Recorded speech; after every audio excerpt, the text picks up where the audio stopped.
residents to travel for hours each day on indirect routes.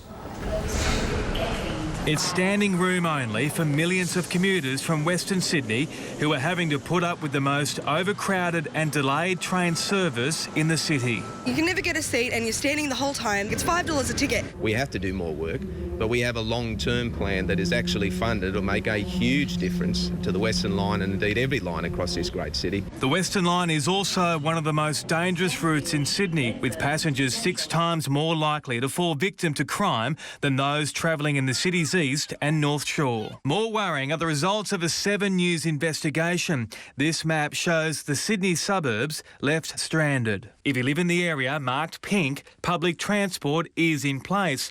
The rest of the map shows vast areas where buses, trains and ferries are infrequent to virtually non-existent. While there are services, they're actually not good enough to meet people's everyday transport needs.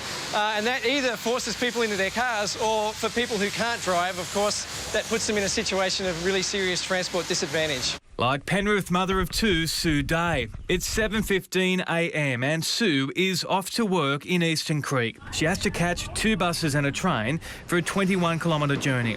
By car, it's a half-hour ride. The bus is 25 minutes late, meaning Sue misses her connecting train ride to Rooty Hill. Here's my train.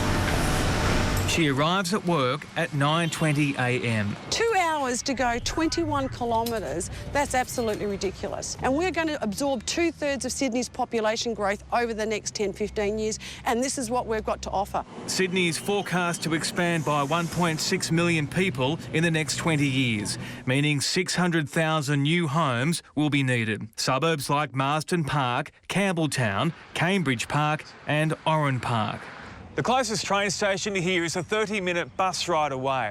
And while there's plans to extend the South West Rail link to Oran Park and beyond, not a single cent has been committed to lay down a single track for the foreseeable future.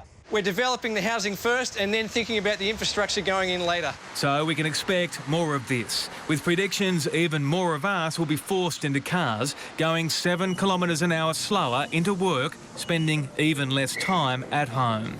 David Eccleston, 7 News.